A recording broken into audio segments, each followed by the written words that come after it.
સ્વાગત છે ફરીકવાર આપણી યુટ્યુબ ચેનલ નકુમરીશની અંદર। આજના વિડીયોની અંદર વાત કરીએ મહેસૂલ વિભાગનો મહત્વનો પરિપત્ર છે બિનખેતીને લઈ।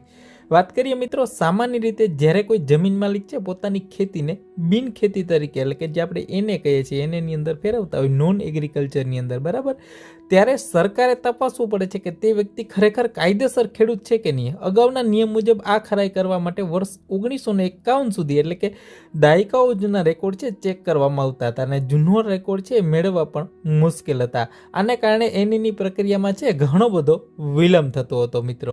તો સરકારનો છે નવો પરિપત્ર છે બહાર પાડવામાં આવ્યો છે। મહેસૂલ વિભાગ તરફથી તારીખ 8/4/2025 નવો પરિપત્ર બહાર પાડ્યો છે। એની અંદર મિત્રો ખેડૂત ખરાઈ માટે સમય મર્યાદા છે નક્કી કરવામાં આવી છે। હવે 25 વર્ષના નિયમો એટલે કે જે 25 વર્ષની અંદર છે તમારે આગળના જે રેકોર્ડ છે તપાસવાના રહેશે મિત્રો। હવે જ્યારે તમે બિનખેતી માટેની અરજી કરો છો તો છેલ્લા તમારા 25 વર્ષના જ રેકોર્ડ છે તપાસવામાં આવે છે। એટલે કે હવે ખેડૂતોને 1951 જેટલા જૂના રેકોર્ડો છે એ કહેવાય ને કે તંત્રને તપાસવાની જરૂર નહીં પડે।